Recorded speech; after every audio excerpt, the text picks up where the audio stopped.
What you want? You a house, you a car, for the acres and a mule, a piano, a guitar, anything. Say my name is Lucy, I'm your dog. Why are you here? Well, since you're here, I mean, I'm just here for a granola bar, you know, that's how I start my breakfast. But I'm pretty sure you are wanting to know about that Altergeist strategy. The Altergeist strategy just received Altergeist Multi-Faker from the Forbidden List, if that's what you want to call the Unlimited List. And I think it's going to be an exciting strategy to put against the top meta. One thing that I have noticed about TCG North America and other territories is that other territories aren't afraid to experiment. They'll take those non-meta decks, compete them against the 2-deck format decks, and win. And in this video, we're gonna pretty much build this deck to do the exact same thing. So let's jump on in. This is really good. Like, really good. Let me finish it real quick. So in order for our decks to evolve, in order for us to grow as players, we need to always be constantly challenging thoughts and ideologies that were once considered true. Mainly because the same thought process that carried you through last format probably won't work this format. Even if it is correct, challenging a thought or idea will help you grow as a player, so I urge you, even though you go through this deck profile, challenge these thoughts and ideas yourself to make sure they're tried and true for your meta. With that being said, we have an Altergeist live duel against a top meta deck coming up. It'll be around there sometime this weekend, so if you guys want to see more videos like this, then make sure to destroy that subscribe button, but also hit that like button. It helps us a ton as content creators. So there are two really big ideologies. One of them was one of my own, and the other one is a thought process of most players. We're going to be addressing them in this deck profile as I show you an Altergeist deck that can compete with the top meta. Starting off with the monsters, we run 3 copies of Altergeist Multi-Faker. This card just recently came off the Forbidden List. It is extremely important to the strategy, and if you ask me, it actually is what makes it competitive. Being able to get a constant flow of Altergeist monsters to your side of the field allows you to get quick advantage whenever you need it. Now, the next best card of the deck is 3 copies of Altergeist Marionetter. In this particular video, this card is really important because it is a part of a 2-card combo that allows you to set up and eventually allows you to steamroll your opponent. It is so good. The ability to get monsters to your side of the field by transferring traps to your graveyard is too strong. Next is 3 copies of Altergeist Maleseek. I apologize if I'm saying these cards' names wrong, but Altergeist Maleseek is amazing because it does get rid of some of your opponent's problematic threats, but more importantly, it is a Sangan, being able to fetch Altergeist monsters, and is another part of the 2-card combo. Lastly is probably the worst Altergeist in this deck in Altergeist Silquitos. A lot of players want to use your Altergeist Multi-Faker to spell summon Silquitos to get a bounce and get your Multi-Faker back into your hand. Now that's not a terrible play, it's a pretty good one. But in my humble opinion, it's not the most optimal play. Here we go, challenging ideologies. If you ask me, you want to use your traps to wear down your opponent or your other resources, and if possible, summon your Altergeist Multi-Faker at the last possible minute to actually summon Maleseek. This will allow you to snowball advantage as you'll be able to link off those monsters for more resources and eventually get so much advantage that your opponent just can't contain. Last is 1 copy of Altergeist Conqueror. I love its negation effect. Its attack prevention effect is okay, but its negation effect is where it's really at. This is pretty standard for most Altergeist builds to play 3-3-3, 2 and 1, and you're pretty much gonna see that amongst all Altergeist builds. Now I'm gonna move on to the hand traps. So we did have a theory about hand traps that they were completely trash. I'll actually link you guys to the video for if you want to see it. That ideology was made months ago in a completely different format. At that point in time, hand traps weren't good because you would waste resources from your hand and your opponent would still be able to pop off with full combo. You would need multiple hand traps to be able to stop them, which wasn't always consistent. But nowadays in Yu-Gi-Oh, the new ideology is hand traps are amazing because there are so many strategies that are just 1 and 2 card combos to get the full deck going, and normally is a self-contained engine a la Salomon Grade, Eldridge and whatnot. that your hand traps can be used in multiples to stop your opponent so you can pop off with your 2-card combo. We follow that same ideology with 2 copies of Ash Blossom and Joyous Spring, 2 copies of DD Crow, 2 copies of Effect Veiler, and 2 copies of Nibiru. Now, at one point in time, I was playing 3 copies of Ash Blossom and DD Crow because those are amazing against the Edlich and Adamancipator strategy. DD Crow is actually, in my opinion, the best hand trap in the format. There's not too many decks that DD Crow doesn't severely cripple. Now, I did bump them down to 2 for Effect Veiler, and the reason why is because Effect Veiler is just as powerful. It can hit cards on your opponent's side of the field that they want to gain their monster's effects, specifically the Huckla Fibrix combo. For the players that want to know, you hit the Auroradon, not the Huckla Fibrix. I learned the hard way. But another cool thing is that this deck actually does have access to Access Code Talker. Last is Nibiru. I love this card because it's so good against every competitive deck right now, for the exception of Altergeist. And that's one of the reasons why I feel Altergeist will be a top contending strategy, because it does have immunity to hand traps. It also has an immunity to Nibiru, so that's pretty cool. Moving forward with the spell cards, we do play 3 copies of Pot of Extravagance. If you guys cannot afford Pot of Extravagance, I do not suggest Pot of Desires. I don't think Pot of Desires is good in this deck anymore, mainly because if you do draw your Altergeist Maliseek, you want to normal summon it and use it for a Link Kribo to search, or if you draw your combo with Marionetta, Altergeist or Pot of Duality becomes completely dead. If you guys ask me, you're going to have to sacrifice consistency, but I strongly urge you to just play a 3rd copy of Call by the Grave and Cosmic Cyclones in the main board. They are really good against every strategy right now. Seeing that every strategy does play hand traps, whether it is to stop an opponent's combo or to stop that critical juncture inside of those control-based decks, Call by the Grave is amazing, and Cosmic Cyclone hits almost every deck in the format. That's it for these spells. Moving on to the traps, we play 3 copies of Personal Spoofing, 2 copies of Altergeist Protocol, 1 copy of Altergeist Manifestation, and 1 copy of newly acquired Altergeist Hunted Rock. Now, I'll be able to explain Hunted Rock with you guys in a quick second, but all I have to say is that it is amazing. Its effect reads, I'm trash, but its real effect reads, I'm amazing. It's part of a 2-card combo that will blow your mind for you non-Altergeist players or players just jumping in. One card I wanted to play more copies of was the Altergeist Manifestation.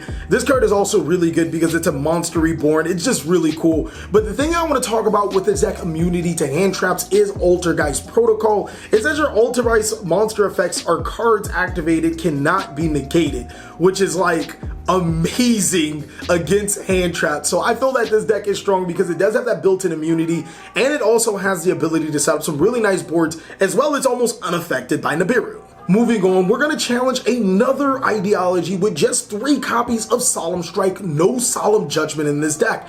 And it's actually for 2 reasons. The first reason is that when looking at some of the top builds, none of them played their blowout cards in the main board. Cards like Lightning Storm and Evenly Matched were reserved to the sideboard. That means as an Altergeist player, you don't have to fear massive board wipes. The next ideology I want to challenge is life points don't matter.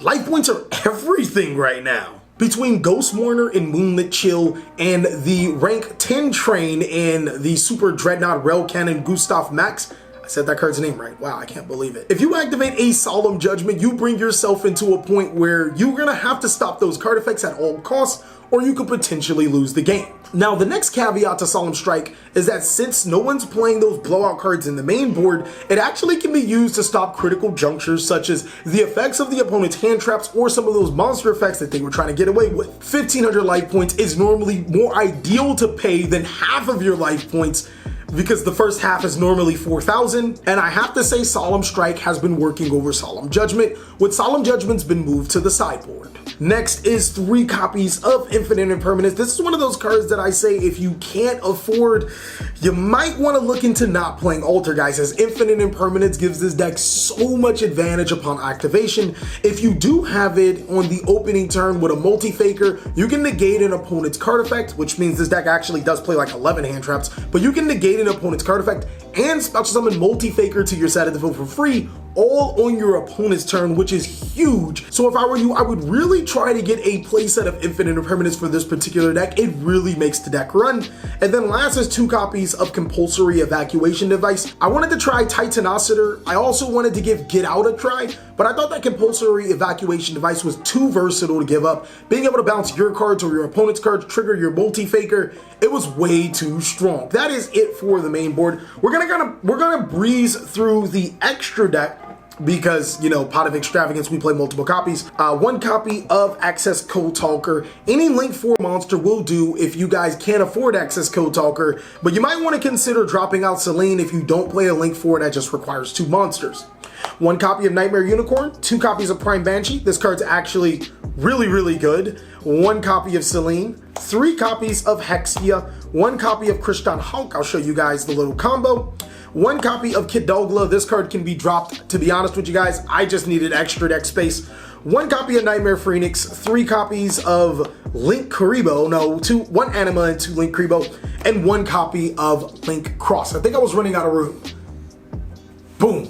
That's gonna pretty much fix it. That's it for the main board and the extra deck. Let me show you guys those combos that I was talking about. Okay guys, so the combo of the hour, the combo you guys have been looking for, will show you why Altergeist is so powerful. With these 2 cards in Altergeist Marionetter and Altergeist Maliseek, you can pop off with so many combos. If you add a 3rd Altergeist monster, let's say you also drew the multi-faker, your opponent is going to be in for it. But for right now, I'm gonna show you the little 2-card combo that allows you to pop off with your plays.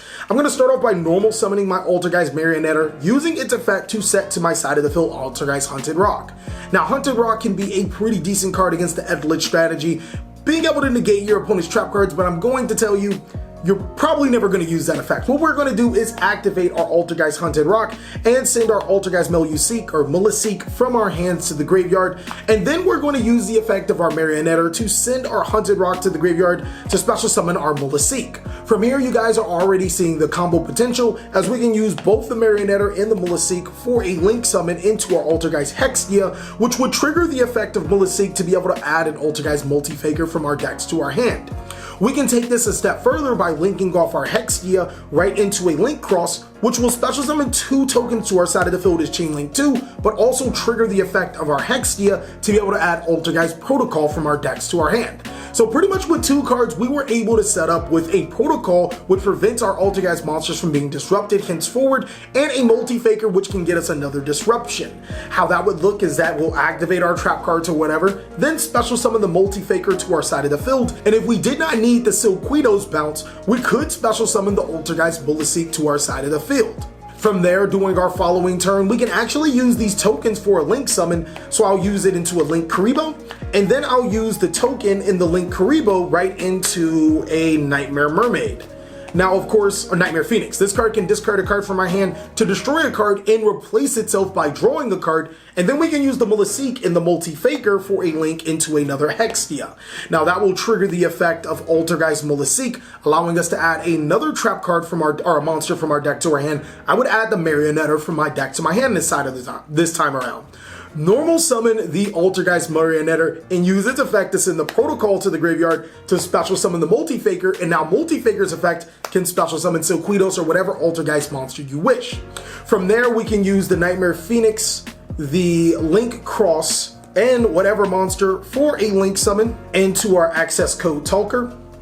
And now we actually have the ability to destroy 1, 2, 3 monsters on the opponent's side of the field and swing for a ton of damage. Keep in mind our Access Code Talker is 4,300, our Hexia is 3,100, so that is enough for game. So there are some really cool combos using Altergeist Hunted Rock. If you guys want to see a complete combo video, go ahead and destroy that like button, but also let us know down below in the comment section. Regardless, I think I'll be putting one on Patreon. This next combo I'm going to show you guys is going to require Altergeist Multi-Faker. Let's actually give you a scenario because it's not really a combo, but it's a combo under the right circumstances. Let's say, for example, I've already used my effect of Multi-Faker and Silquitos to summon the Silquitos and bounce the Multi-Faker to my hand. The only other card I'm going to add is 3 spell cards to the graveyard in either player's graveyard, it does not matter, and an effect Veiler to hand. It's very unlikely for this combo to happen just through this deck, but for all intents and purposes, I'm going to put 2 Call by the Grave in a Pot of Extravagance. I'm going to start off by normal summoning Effect Veiler to my side of the field and using Silquitos and the Effect Veiler for a link summon into Halqifibrix. Now, of course, I want to use Silquitos as Chain Link too if I have the appropriate trap card in the graveyard, but with the effect of Hulk, I'll be able to special summon another Effect Veiler to my side of the field. Using Hulk and the Effect Veiler, I'll link again into Selene, Queen of Master Magicians, which will allow me to put 3 counters onto the side of the field because I have at least 3 spell cards between both players' graveyards. Removing those spell counters, I'll special summon that Effect Veiler back to my side of the field, and then I'll link off both the Selene and the Effect Veiler to be able to summon my Access Code Talker. And now my Access Code Talker has 5300 attack and can destroy 2 cards on the field. That's pretty much it for this video. I really hope you guys enjoyed it. If you did, of course, you can always check out one of these videos. That is pretty awesome. Also, be sure to like this video and share with a friend.